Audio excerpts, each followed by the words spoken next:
বিসমিল্লাহির রহমানির রহিম। শ্রেণী ষষ্ঠ, অনুশীলনী 1-1, পৃষ্ঠা 6, অঙ্ক নম্বরও 6। 6 নম্বর অঙ্কটা কি বলছে? 7 অঙ্ক বিশিষ্ট কোন বৃহত্তম ও ক্ষুদ্রতম সংখ্যার প্রথমে 7 এবং শেষে 6 আছে। আমাদের দুইটা সংখ্যা লিখতে হবে, একটা বৃহত্তম এবং ক্ষুদ্রতম, যেই সংখ্যাগুলো হবে 7 অঙ্কের, এবং প্রথম সংখ্যাটা হবে 7 এবং শেষের অঙ্কটা হবে 6। তাহলে আমরা সমাধান করি। সমাধান, যদি আমরা প্রথম বৃহত্তম সংখ্যাটা লিখি,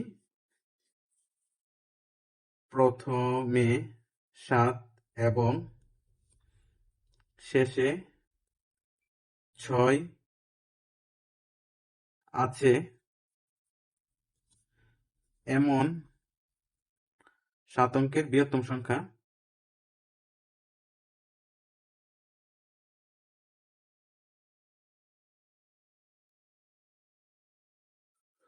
সমান প্রথমে 7 এবং শেষে 6 আছে, প্রথমে 7 এবং শেষে 6 আছে এমন 7 অঙ্কের বৃহত্তম সংখ্যা।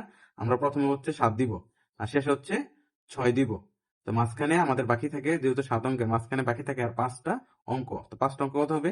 5টা 9 হবে।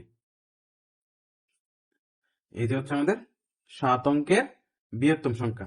এখন আবার যদি লিখি, প্রথমে 7 এবং শেষে 6 আছে এমন 7 অঙ্কের ক্ষুদ্রতম সংখ্যা। প্রথমে কত? 7 এবং শেষে 6। যেহেতু ক্ষুদ্রতম বলছে, তাহলে আমাদের মাঝখানে কয়টা? 5টা শূন্য দিতে হবে।